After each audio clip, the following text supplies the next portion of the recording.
16세기 영국의 순교자 가운데 존 후퍼라는 사람이 있습니다.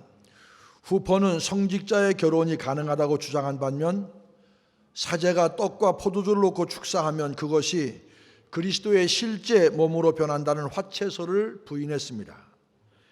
이러한 후퍼의 주장은 당시 종교 지도자들의 심기를 건드렸고 결국 1553년 런던 탑에 투옥됩니다. 1년 반 이상 감옥에 갇혀있던 그에게 한 친구가 찾아와서 이렇게 권했습니다. 인생은 달콤한 것이지만 죽음은 쓰디쓴 것이라네. 이 점을 잘 생각하고 자네 고집을 버리게나 적당히 타협해서 사형만큼은 면해보라고 하는 충고였습니다. 이때 후퍼는 깊이 생각한 후에 이렇게 대답합니다.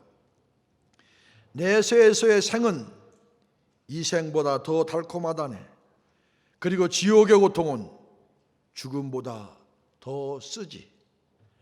결국 후퍼는 얼마 후 화형에 처해졌습니다. 죽음의 순간을 맞게 된 후퍼는 사형 집행관들을 위해 복을 빌어준 후에 주 예수여 내 영혼을 받아주소서라고 외친 다음에 순교의 제물이 됐습니다.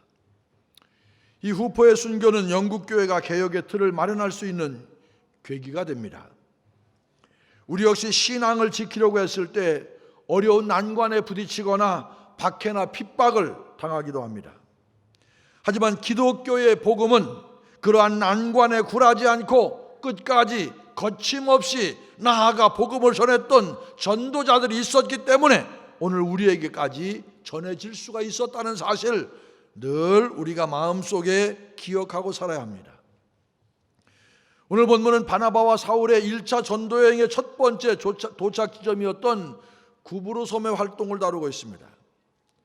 오늘 말씀을 통해 바나바와 사울은 왜 구브로를 첫 사역지로 선택했는지, 그리고 그곳에서 복음을 전하다가 겪은 일은 어떤 일이었는지를 돌아보면서 땅끝까지 복음을 전파하기 위해 우리가 가져야 될 전도자로서의 자세를 바로하는 은혜의 시간 되기를 소망합니다. 먼저 알아야 될 것은 전도할 때 지혜로워야 합니다. 먼저 구브로에서 진행된 선교 여정에 관한 영상을 잠시 함께 보겠습니다.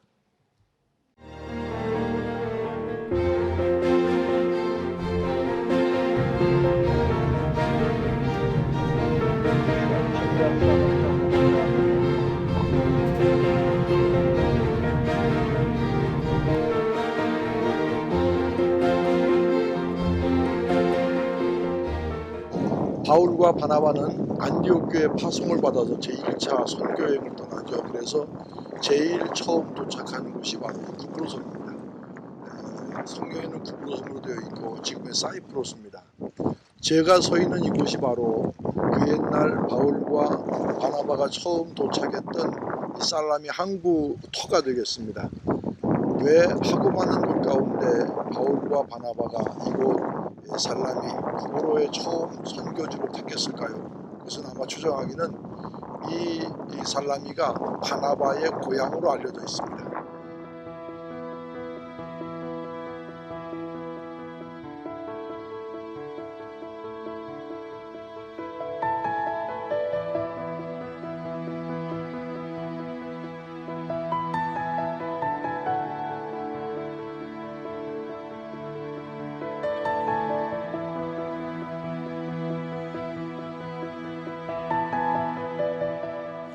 살라미를 통해서 이곳 바보에 온 바나바와 바울이 정확하게 얼마나 이곳에 머물렀는지는 알 수 없습니다. 그러나 이곳에서 바울은 선교에 있어서 몇 가지 중요한 경험을 하게 됩니다. 하나는 서교 총독을 권면해서 예수를 믿게 한 일과 또 하나는 바이예수라는 사람과 영적 전투입니다. 물론 여러 가지 힘들고 어려운 일 많이 겪었을 것입니다. 그러나 앞으로 바울의 선교에 펼쳐질 영적 전투에 아마 이런 전초전을 여기서 잘 치르지 않았나 그렇게 보여집니다. 그런 많은 좋은 일 또 어려웠던 일을 뒤로 하고 바울과 바나바는 새로운 선교지 버가를 향해서 이곳을 출발하게 됩니다. 뒤에 보이는 이 항구 모습이 바로 옛날 바울과 바나바가 버가를 향해 출발했던 바보 항구의 모습입니다.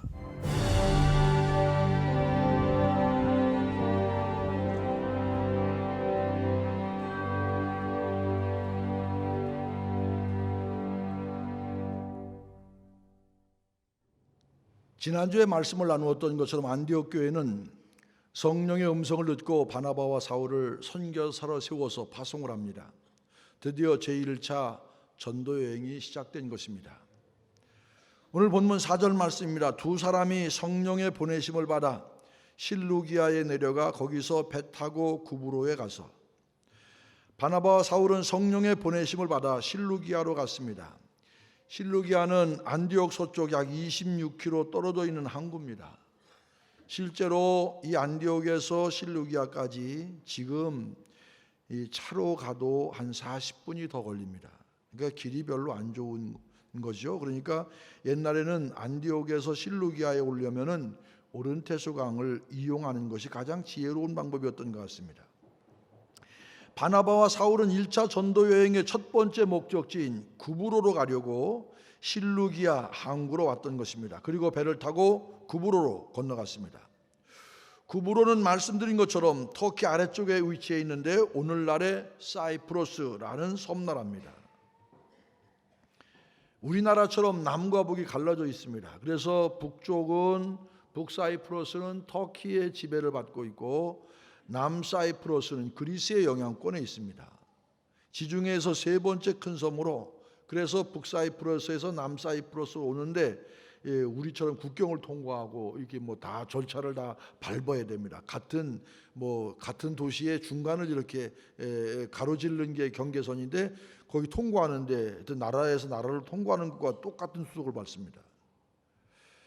이 바나바와 사울은 구브로 항구 살라미에 도착해서 복음을 전합니다. 지금 사진에 보이는 곳이 바로 살라미 해변입니다. 중요한 것은 이 사진을 찍어 왔다는 겁니다. 제가. 그러면 한번 생각해 볼 것이 있습니다. 왜 바나바와 사울은 전도 여행의 첫 번째 곳으로 구브로를 택했을까요? 구브로가 사울에게는 낯선 곳이었을지 모르지만 바나바에게는 매우 익숙한 그런 장소였습니다. 사도행전 4장 36절을 보면 바나바가 구브로 사람으로 기록하고 있습니다. 즉 구브로는 바나바의 고향이었습니다. 그래서 바나바는 첫 번째 선교 대상지로 고향 사람들이 사는 구브로로 정했습니다.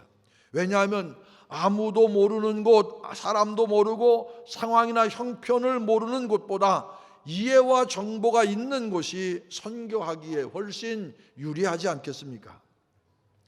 만약 바나바와 사울이 처음부터 엉뚱한 곳으로 갔다면 선교의 시작은 매우 어려웠을 것입니다. 하지만 바나바에게 익숙한 곳, 선교의 처음 장소로 정해서 선교의 출발이 매끄럽게 시작될 수 있지 않았습니까? 더군다나 그들이 바나바의 고향 구브로로 가서 하나님의 말씀을 전한 곳은 바로 회당이었습니다. 회당이 어떤 곳입니까? 유대인들이 모여서 성경 공부하고 예배하던 곳 아닙니까? 당시 살라미에는 유대인들이 많이 거주해서 회당도 여러 곳에 있었습니다. 그래서 바나바와 사울은 무엇보다 회당에서 유대인을 향하여 하나님 말씀, 복음을 전했습니다. 왜 그랬겠습니까? 당연히 같은 민족이었기 때문입니다. 전도하는 데 있어서 복음을 전하는 이들과 듣는 이들이 같은 민족이라는 동질성을 가지고 있다는 점을 활용했습니다. 우리도 그렇지 않습니까? 누군가 전혀 새롭게 처음 사람을 만나게 되면 어떻게 합니까? 어디가 고향인지, 학교는 어디를 나왔는지 그런 거 묻지 않습니까? 왜 묻습니까? 호구조사하려고 묻습니까? 아니지 않습니까? 상대방과 나와의 공통점이 무엇인지 발견하기 위해서 묻는 것입니다. 그러다가 같은 학교 나왔다고 여겨지면 처음 보는 사람도 몇십 년 전부터 알고 지낸 사람처럼 선생님 얘기하고 학교 얘기하면서 너무나 좋아하고 반가워하지 않습니까? 그렇게 서로의 공통점을 발견하여 동질성을 확인하는 것이 상대방과 교제를 나누는 첫 단계입니다. 그러기에 바나바와 사울 역시 그런 동질성을 중심으로 전도 전략을 세웠습니다. 1차 전도 여행의 첫 출발지로 괜히 구브로로 선택한 것 아닙니다. 아무런 이유 없이 회당을 찾은 것도 아닙니다. 아무도 해보지 않은 첫 번째 전도 여행을 성공적으로 이루기 위해서는 바나바와 사울은 기도하는 가운데 바나바의 고향 구브로를 첫 번째 목적지로 정했던 것이고, 같은 민족인 유대인들과 우선적으로 접촉하기 위해서 해당을 찾았습니다. 그렇습니다. 전도는 자신은 움직이지도 않는데 알아서 하나님께서 모든 것을 다 해주시는 것 아닙니다.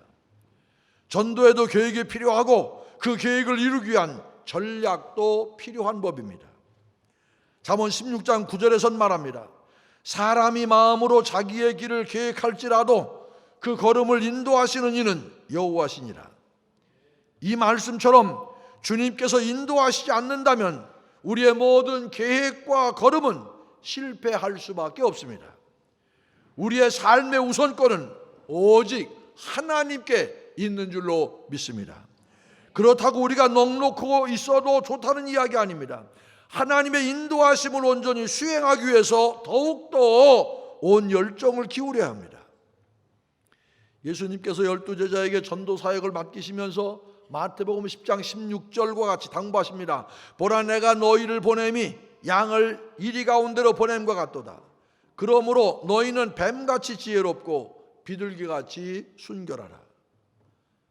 이 말씀처럼 세상은 이리와 같이 우리에게 복음을 전하는 사람들에게 호의적이 아니라 덤벼들기 마련입니다. 하지만 주님께서 말씀하십니다. 뱀같이 지혜롭고 비둘기같이 순결하라. 시작. 뱀같이 지혜롭고 비둘기같이 순결하라. 무슨 말씀입니까? 비둘기같이 영혼의 순수함을 잃지 말아야 하고 필요한 곳에서는 뱀처럼 지혜롭게 행동해야 이리와 같이 살아온 세상에 잡혀 먹히지 않고 살아남아서 끝까지 복음을 전할 수 있다, 이 얘기입니다. 특별히 새생명 축제 기간입니다. 모든 성도들이 열심히 전도하기 위해서 애쓰고 있다는 거 잘 알고 있습니다. 또 전도가 얼마나 힘든 일인지도 알고 있습니다. 그런데 우리 교회 성도들 중에서는 새생명 축제가 시작되기 몇 달 전부터 열심히 씨를 뿌려온 사람들이 있습니다. 특별히 새로 개업한 음식점이나 미용실 이런 데 잘 파악해서 몇 달 동안 열심히 찾아다닙니다. 교구에서 식사하는 일이 있으면 무조건 그 집부터 찾아갑니다. 멀리 할 일이 있으면 일부러 그 미용실 찾아갑니다. 그렇게 자주 찾아가다가 안면도 또 익히게 되고 또 기회가 되면 전도도 하고 그렇게 해서 새생명 축제가 시작되면 등록하게 됩니다. 이게 그냥 되는 일이겠습니까? 몇 달 동안 부지런히 전략도 짜고 열심히 씨앗을 뿌렸기 때문에 추수의 때에 열매를 거두는 것 아니겠습니까? 이런 지혜가 잘못된 것입니까? 결코 아닙니다. 다 복음에 대한 열정이 있기 때문에 전도 계획도 짜고 그에 따른 전략도 세우는 것 아니겠습니까? 여러분 역시 무엇보다 전도하는 일에 있어서 비둘기같이 순결하지만 뱀처럼 지혜롭게 되기를 소망합니다. 전도해야지라는 마음만 품는 것이 아니라 그 일을 구체적으로 실천해야 합니다. 그리고 전도를 실천할 때 대상자에게 무엇이 적당한 방법인가 맞는 방법인가 심사숙고하면서 고민해야 합니다. 기도하며 주님께 지혜를 구할 때 분명 주님께서는 우리에게 분명한 응답을 허락해 주실 줄로 믿습니다. 그래서 여러분의 삶 가운데 날마다 생명의 열매, 구원의 열매가 가득하시기를 주님의 이름으로 축원합니다. 또 하나 우리 기억해야 될 게 있습니다. 전도할 때 어려움이 있기 마련입니다. 전도할 때 우리가 전도하면서 어려움은 늘 있다, 이걸 아주 예상하고 살아야 됩니다. 바나바와 사울 일행은 살라미에만 머문 것이 아니라 섬 가운데로 가로질러서 구브로 서쪽 끝에 있는 도시인 바보에 이르렀습니다. 왜 도시 이름이 하고 많은 도시 이름 가운데 바보라고 졌을지. 영어는 바보가 아니죠. 영어 발음은 바보는 아닙니다. 우리 번역을 그렇게 했어요. 이 도시는 살라미로부터 약 180여 킬로 떨어져 있는 당시 구브로의 수도였습니다. 로마의 지방 총독이 주재하는 곳이었습니다. 그런데 바보 섬에 있을 때 바나바와 사울은 총독 서기오 바울을 만나게 됩니다. 당시 바보가 로마 지방 총독에 주재하는 곳이었기 때문에 이런 만남은 매우 자연스러운 일이었습니다. 로마는 자신들의 속주 총독을 세워 다스리도록 했습니다. 이곳 바보를 다스리던 총독 서기오 바울은 지혜로운 사람이어서 바나바와 사울을 불러 하나님의 말씀을 듣고자 했습니다. 그런데 이때 이 세 사람의 만남을 방해하려고 하는 사람이 있었습니다. 바로 바예수라고 하는 거짓 선지자인 마술사였습니다. 여기서 마술사라는 헬라어로 마고스라는 말을 쓰는데, 마고스라는 말은 무슨 말이냐? 주술적인 치료 행위를 지칭하는 단어입니다. 따라서 바예수라는 사람은 총독 관저에 머물면서 하늘의 계시자로 행세하면서 동시에 주술적인 방법으로 사람들을 치료했던 사람으로 보여집니다. 그러기에 바예수는 바나바 일행과 총독과의 만남이 달갑지 않았습니다. 자신의 마술적 치료에 방해가 될 것이라는 판단 때문이었습니다. 서기오 바울에게 끼쳤던 마술적인 자신의 힘이 더 이상 미치지 못할 것지도 모른다는 그런 위기의식이 있었습니다. 그래서 8절에 나온 것처럼 바나바 일행을 대적해서 총독으로 하여금 그를 믿지 못하도록 전력을 다했습니다. 이때 바울이라고 하는 사울이 바예수를 주목합니다. 참고로 성경에서 이제까지 바울이라고 그러지 않고 사울이라고 그랬는데, 사울의 이름이 바울로 처음 언급된 곳이 이곳입니다. 어떤 사람들은 사울이 전도 여행하면서 바울이라고 이름을 개명한 것이 아닌가 그렇게 생각하는데 아닙니다. 사울이라는 이름의 로마식 표현이 바로 바울입니다. 이때 유대인들 중에는 유대식 이름 외에 로마식 이름을 동시에 가지고 있는 사람들이 많았습니다. 특히 사울은 나면서부터 로마 시민권을 가진 사람이었기 때문에 당연히 로마식 이름도 가졌습니다. 이런 바울이 성령 충만하여 마술사 바예수에게 담대히 선포합니다. 모든 거짓과 악행이 가득한 자요, 마귀의 자식이요, 모든 의의 원수요, 주의 바른 길을 굽게 하기를 그치지 아니하겠느냐. 보라, 이제 주의 손이 내 위에 있으니 내가 맹인이 되어 얼마 동안 해를 보지 못하리라. 이 말씀이 그 즉시 시행되어 안개와 어둠이 그를 덮어 바예수는 앞을 볼 수가 없었습니다. 그러자 12절 말씀 함께 읽겠습니다. 시작. 이에 총독이 그렇게 된 것을 보고 믿으며 주의 가르치심을 놀랍게 여기니라. 이렇게 1차 선교 여행의 첫 도착지였던 구브로에서조차 방해하는 세력들과 그로 인한 어려움들이 있었습니다. 사실 바울의 선교 여행은 늘 극심한 방해와 고난의 연속이었습니다. 오히려 평안할 때를 찾아보기 힘들 정도입니다. 바울 일행이 서기오 바울 총독을 만났던 바보에는 지금도 바울 채찍 기념교회가 있습니다. 이곳이 바울 채찍 기념교회로 불리는 이유는 그 교회 앞마당에 아주 특별한 기둥이 있기 때문입니다.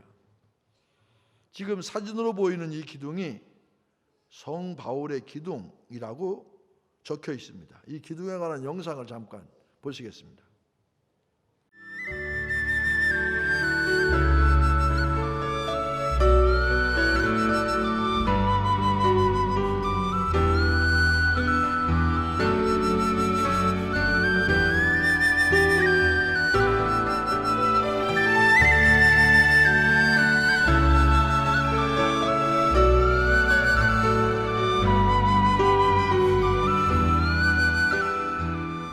저 기둥이 바로 바울의 기둥이라고 불려집니다.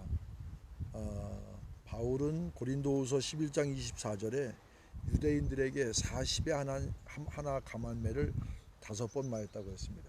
5번이 어딘지 바울은 고백하지 않지만 이곳에 와보니까 바로 저기에서 바울이 기둥에 묶여서 매를 맞은 곳이다, 그렇게 전해져 내려오고 있습니다.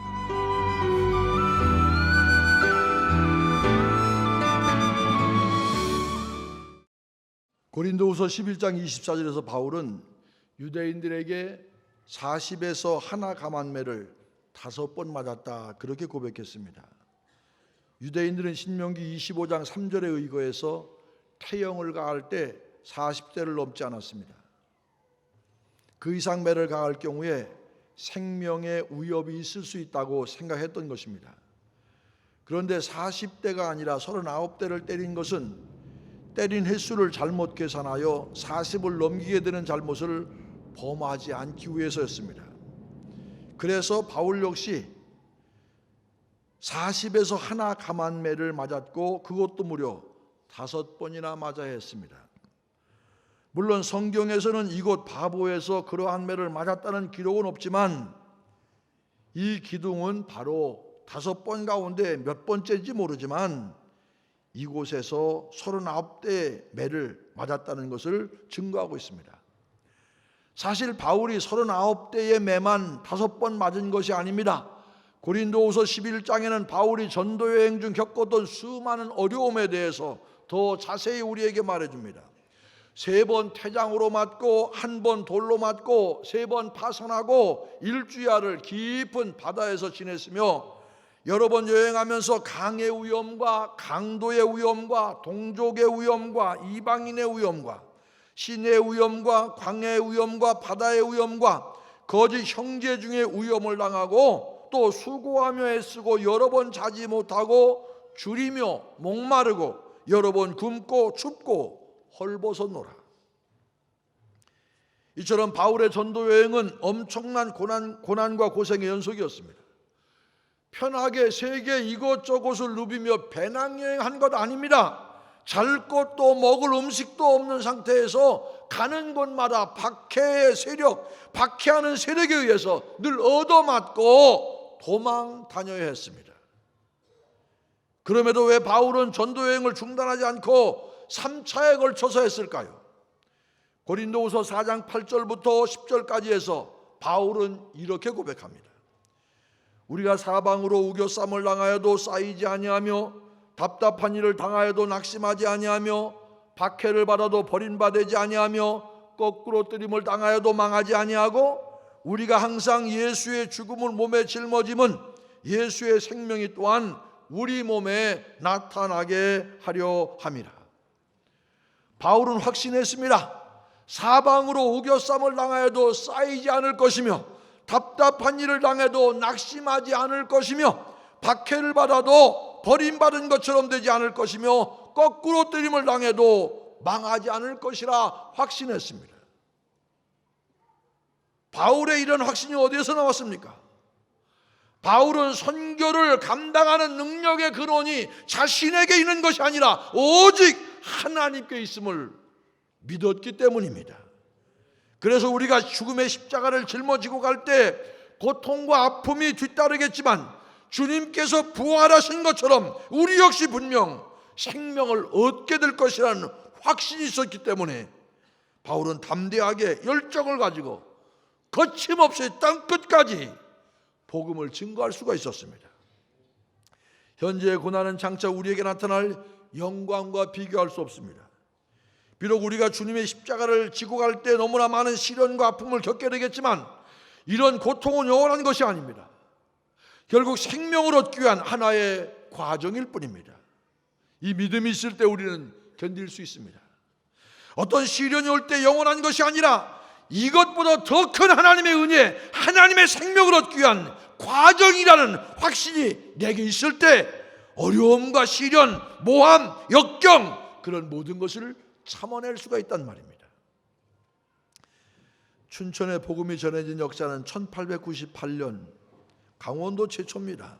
매서인들에 의해서 시작되었습니다. 매서인이란 우리나라 선교 초창기에 전도지나 성경을 배부하거나 팔면서 복음을 전했던 사람을 매서인 그렇게 부릅니다. 이때 춘천 지역에 복음을 전했던 매서인 중에 나봉식이라는 분이 있습니다. 나봉식은 우리 교회 설립 공로자이기도 합니다. 강원도 최초의 복음이 전해진 것입니다. 나봉식은 리드 선교사의 지도 아래 강원도 선교를 개척하였고 남감리의 선교사들을 도와 서울과 경기도 강원도 일대에서 매서인으로 활동했습니다. 1907년 하운셀이라고 하는 선교사는 매서인 활동을 영국 성서공회에 보고하면서 나봉식에 대해서 이렇게 증언했습니다. 나봉식은 수년 동안 매서인으로 활약했는데 성실하게 일하였습니다. 그는 비가 오나 눈이 오나 바람이 부나 산을 넘고 강을 건넜습니다. 그는 마을에서 마을로 다니며 복음을 전하고 성경을 팔기도 했는데 그 수고의 대가로 많은 열매를 거둘 수가 있었습니다.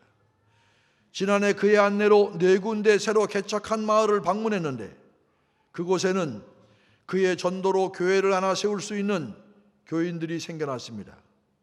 그중 한 곳에는 내가 방문하여 10명에게 세례를 주었고 그들로 교회가 설립되었습니다. 다른 2곳에서도 15명에서 30명가량의 교인들이 매주일 모여 예배를 드리고 교회를 조직하기를 원하고 있습니다. 매서인 나봉식이 얼마나 변함없이 성실하게 전도 사역에 임했는지 잘 드러나 있습니다. 이처럼 나봉식은 선교사들조차 감동시키는 전도자였습니다.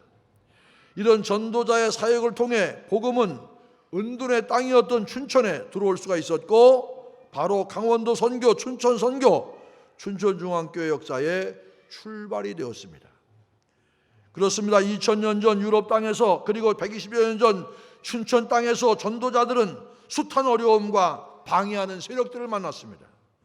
하지만 그들은 흔들리지 않고 묵묵히 앞으로 전진했습니다. 이 땅 가운데 주님을 모르는 자가 한 명이라도 남아있지 않을 때까지 복음의 씨를 뿌리겠다는 일념으로 땅끝까지 거침없이 복음을 들고 나갔습니다. 굳은 날씨와 험준한 산맥, 사람들의 온갖 모략과 박해에도 멈추지 않았습니다. 이쯤에서 이 과거의 역사에 비추어 우리의 모습을 한번 생각해 보아야 하지 않겠습니까? 우리는 어떻습니까?